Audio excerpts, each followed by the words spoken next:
எல்லாருக்கும் வணக்கம். ஒரு 5 நிமிஷத்துக்கு முன்னாடி ஆண்ட்ரியா மேம் கேட்டாங்க, நீங்க எவ்வளவு நேரம் பேசுவீங்க அப்படின்னு. அது லாஸ்டா வரவங்க எல்லாருக்குமே அந்த ஒரு கரெக்டா அந்த இடத்துல மாட்டிக்கிறோம், வேற வழியும் இல்ல. வந்த எல்லாருக்குமே ரொம்ப ரொம்ப நன்றி. எங்க அழைப்பை ஏத்துக்கிட்டு வந்த எங்க நண்பர்கள், பிரஸ், மீடியா, டெலிவிஷன் நண்பர்கள், போட்டோகிராஃபர்ஸ், வீடியோகிராஃபர்ஸ் எல்லாருக்குமே ரொம்ப ரொம்ப நன்றி. லைட்டா பதட்டமா இருக்கு. ஏன்னா எப்பயுமே எந்த ஒரு ஸ்டேஜ் ஏறினாலும் டீம் எல்லாருமே என்னன்னா இங்க இருப்பாங்க, சோ பக்கத்திலேயே ஆள் துணைக்கு இருக்காங்க அப்படின்னு ஒண்ணு இருக்கும்.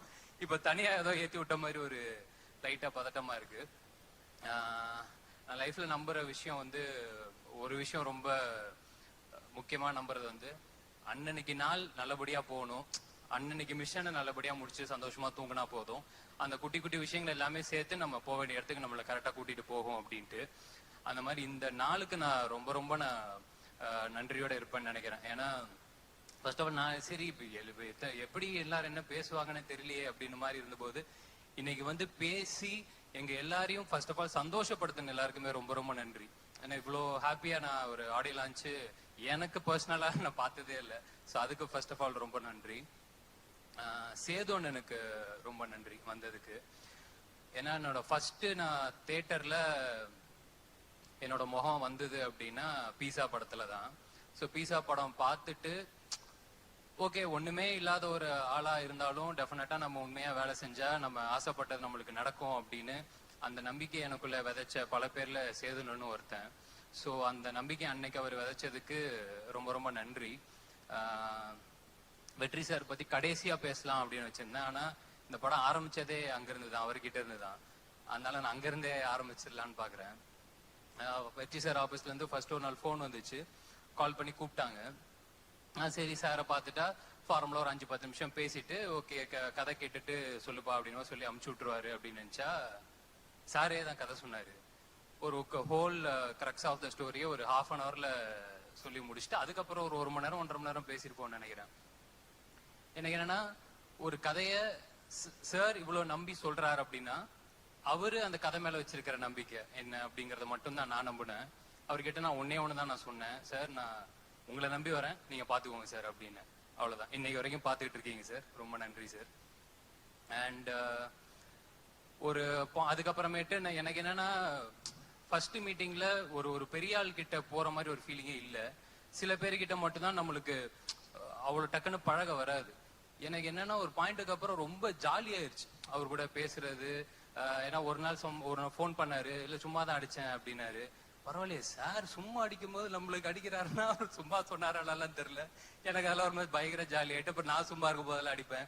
அப்புறம் சார் எப்ப சார் ஷூட்டிங் வரீங்க, வரலன்னா போர் அடிக்குது சார் அப்படின்ட்டு எல்லாம் பேசி ஒரு பாயிண்ட்டுக்கு அப்புறம் எனக்கு என்னன்னா அவர் என்ன ஃப்ரெண்டார நினைச்சாரான்னு தெரியல. எனக்கு அது முக்கியமா படல, நான் ஒரு ஃப்ரெண்டா நம்பிட்டேன். ஓகே நம்ம இப்படியே போயிடலாம், ரொம்ப சந்தோஷமா இருக்கு. ஏன்னா அவ்வளவுதான், இந்த பஸ் போய் நின்னுருச்சு அப்படின்னா இதுக்கப்புறம் இந்த பஸ்ல ஏற முடியுமாலாம் தெரியாது. அதனால ஜன்னல்ல காத்து அடிக்கிற வரைக்கும் அந்த காத்த ஃபுல்லா வாங்கிடணும்னு மட்டும் நான் நம்பிட்டேன். சந்தோஷமா இருந்தேன் சார். இந்த ஓவரால் ஜேர்னி வந்து ஆக்சுவலா இன்னைக்கு ஒரு மாதிரி ஐயோ முடிய போதா அப்படின்னு மாதிரி இருக்கு. படம் ரிலீஸ் ஆக போகுதுன்னு சந்தோஷமா இருந்தாலும் இது ஒரு பக்கம் இருக்கு. ஒரு நாள் வந்து சார் கொஞ்சம் டவுனா இருந்தாரு. எனக்கு சொக்கண்ணனை பத்தி பர்சனலா எனக்கு அவ்வளவா தெரியாது, இந்த படத்துல தான் அறிமுகம். சார் டவுனா இருந்தா என்ன சார் என்னாச்சு அப்படின்னு மாதிரினா, இல்ல நான் வந்து இந்த இண்டஸ்ட்ரிக்கு நானும் சொக்கும் ஆல்மோஸ்ட் ஒரே டைம்ல தான் வந்தோம்.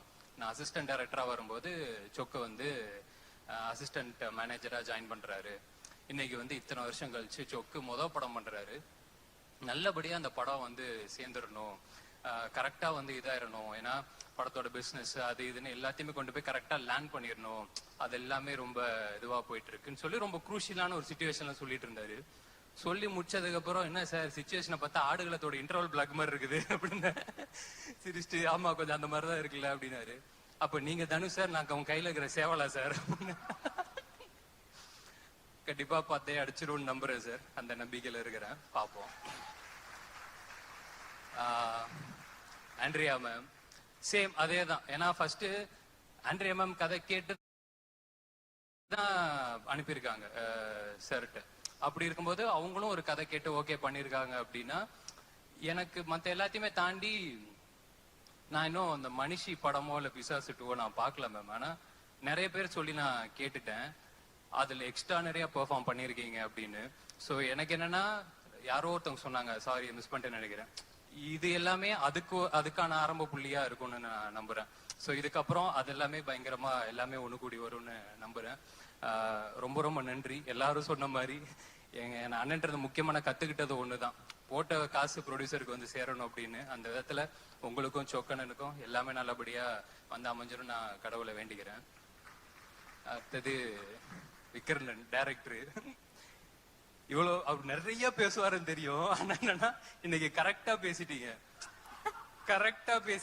நான் இந்த ஸ்டேஜ்ல பேசுறத இது லைவ் எல்லாம் போகுதுன்னு நினைக்கிறேன், யூடியூப்ல இதை சென்சார் எல்லாம் பண்ண முடியாதடா அப்படின்னு நினைச்சுன்னு இருந்தேன். சூப்பர். என்னோட ஆசை எல்லாமே ஒண்ணுதான் விக்ரமன், படம் நல்லபடியா போகணும், ஒரு பெரிய ஹீரோ உங்களுக்கு கால் பண்ணணும், இன்னும் பெரிய இடத்துக்கு நீங்க போகணும், அவ்வளவுதான். மற்றபடி எனக்கு வேற எந்த இதுவுமே கிடையாது. நிச்சயமா அது நடக்கும்னு நான் நம்புறேன். ஜிவி ப்ரோ பத்தி எனக்கு சொல்றதோட ஒண்ணு கேட்கணும் அப்படின்னு ஒண்ணு இல்ல சார். எனக்கு இந்த ப்ரொமோஷன்ஸ் எல்லாம் போயிட்டு இருக்கும்போது டைம் மேனேஜ்மெண்ட்லாம் எப்படி பண்றீங்கன்னு என்னையவே கேட்டாங்க. எனக்கு என்னன்னா, ஒரு வேலை தான் பாக்குறோம் நாங்க, ஒரே ஒரு வேலை, அதை கரெக்டா பண்ணி கொண்டு போய் சேர்க்கறதே போராட்டமா இருக்கிற இந்த காலத்துல நடிக்கிறீங்க, பாட்டு பாடுறீங்க, பாட்டு போடுறீங்க, கான்சர்ட் வேற, எல்லாத்தையுமே முடிச்சுட்டு தூங்குறீங்களா சார்?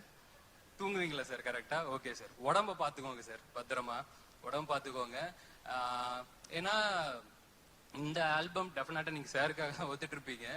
எனக்கு ரொம்ப ரொம்ப நம்மளுக்கு ஒரு ஒரு ஒரு சின்ன சின்ன ஆசை இருக்கும்ல சார், வாழ்க்கையில இதெல்லாம் டிக் அடிச்சிடணும் அப்படின்ட்டு.